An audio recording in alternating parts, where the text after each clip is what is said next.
서울대생이 말하는 명문대 다니면 좋은 점 탑 5. 5위 인맥이 좋아짐.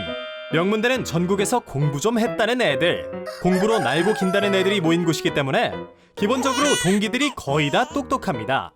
의외로 공부도 잘하면서 잘생기거나 예쁜 애들도 많고 인성 좋고 매력적인 애들도 많습니다. 똑똑하고 잘난 애들을 4년 동안 보면서 자극받고 팀플을 통해 협동하고 성적으로 경쟁하는 과정에서 나 또한 성장하게 됩니다. 그리고 사람 한 명 한 명이 다 소중하게 느껴지는데 이유는 졸업해서 누가 성공할지 아무도 모르기 때문이죠. 심지어는 학교 휴학하고 사업 성공하는 사람들도 있습니다. 예를 들어 우리나라 이야기는 아니지만 페이스북 창업자인 저커버그가 하버드 대학교에서 기숙사 친구들과 페이스북을 만들어 전 세계적으로 성공을 거둔 사례는 유명한 얘기입니다. 그리고 명문대 선배들이 사회 각 분야에 포진되어 있기 때문에 사회에서 같은 학교 선배를 만나면 선배들이 좀 더 성공의 지름길로 이끌어줄 수 있습니다. 서울대생이 말하는 명문대 다니면 좋은 점 탑 5. 4위 과외로 돈을 많이 벌 수 있음. 일단 명문대 온 애들은 수능과 내신에서 국영수탐 과목은 보통 1에서 2등급 받기 때문에 기본적으로 과외를 할 수 있는 베이스는 되어 있습니다. 본인이 수능과 내신에서 1등급 받았던 노하우를 남한테 잘 가르칠 수 있고 그 성과가 좋고 입소문까지 나면 과외비는 부르는 게 값이 되곤 하죠. 일반적인 경우는 주 2회 1시간 반에서 2시간 기준으로 30에서 50 정도는 받으니까 여러 타임을 뛰면 월 200 이상 버는 친구들도 있습니다. 과외로 잘 나가는 얘기들만 써놨는데 과외 구하기는 쉽지 않습니다. 과외는 수업 준비 시간도 많이 들고 초창기에 과외를 구하려면 전단지를 돌리거나 과외 사이트에 열심히 글을 올려야 합니다. 또 과외가 1년 내내 계속 있지는 않고 성수기와 비수기가 있는데 보통 여름방학이 성수기, 수능 끝나고는 비수기라서 과외왕들도 수능 끝나고 실업자가 되곤 합니다. 하지만 그럼에도 불구하고 일반적인 알바보다는 시급이 세니까 시간 대비 소득은 괜찮은 편입니다. 서울대생이 말하는 명문대 다니면 좋은 점 탑 5. 3위 좋은 직장의 취업이 잘됨. 명문대생이 취업이 상대적으로 잘 되는 건 팩트인데 왜 그럴 수밖에 없는지에 대해서 알아보도록 합시다. 기업 입장에서는 일을 잘하는 똘똘한 신입사원을 뽑아야 안심하고 일을 맡길 수 있겠죠. 근데 복지가 좋고 연봉이 높은 공기업과 대기업은 누구나 들어가고 싶어 할 거란 말입니다.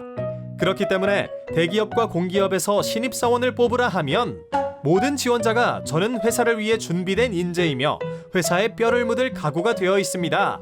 이렇게 말합니다. 따라서 회사의 입장에서는 이 사람의 자소서와 각오만 가지고는 신입을 뽑을 수 없습니다.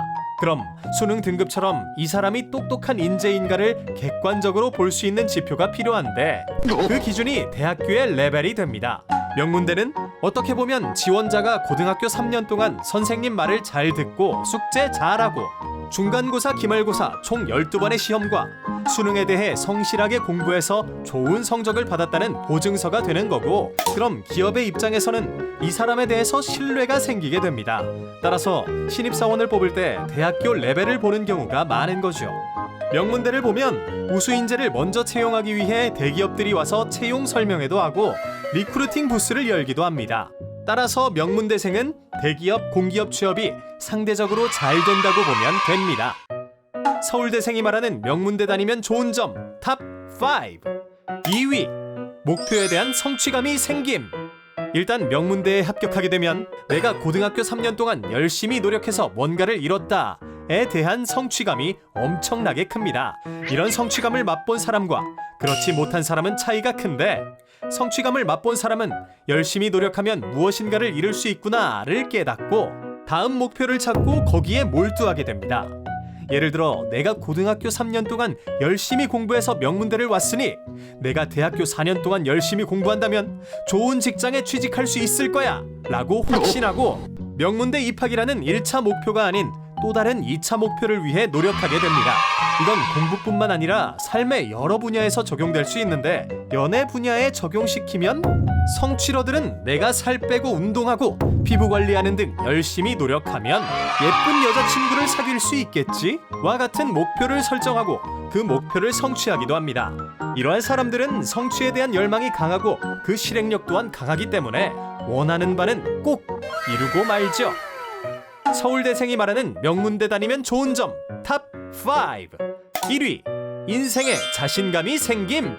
명문대는 보통 수능 성적 기준으로 상위 1에서 2% 안에 들어가야 갈 수 있기 때문에 명문대를 갔다는 것은 내가 수능 성적 기준으로 상위 1에서 2% 안에 드는 사람이라는 것을 의미합니다. 만약 내가 어떤 분야에서 상위 1에서 2% 드는 사람이라고 생각하면 자신감이 생기겠죠? 그리고 명문대에 들어가면 주변 사람들이 나를 보는 시각이 달라집니다. 쟤는 학창 시절에 공부를 열심히 했구나, 이걸 인정해줍니다. 명문대에 들어가는 순간 친척들과 엄빠 친구들 사이에서는 엄친아가 되고 가문의 자랑이 되며 추석, 설날에는 친척들의 부러운 눈길을 받으며 당당하게 입장할 수 있습니다. 그리고 나를 처음 보는 사람이 나를 보는 시각도 달라지는데 명문대는 이를테면 국내 대형 기획사에 비유하면 적절합니다. 예를 들어 좀 별 볼 일 없어 보이는 연습생이 SM에서 신인으로 데뷔한다고 하면 쟤는 뭔가 있을 거야. 노래를 엄청 잘하거나 춤을 잘 추니까 SM에 들어왔겠지, 이렇게 생각하게 되죠. 마찬가지로 누가 내가 명문대를 다닌다는 사실을 알게 되면 저 사람은 공부 열심히 한 사람이구나, 그러니까 명문대에 들어왔겠지, 이렇게 생각하게 됩니다. 이상으로 서울대생이 말하는 명문대 다니면 좋은 점 탑5에 대해서 알아보았습니다. 공부자극 끝판왕은 다음 영상에서도 공부에 도움과 자극이 되는 유익한 영상을 가지고 돌아오겠습니다. 구독과 좋아요 부탁드리며 다음 영상에서 만나요.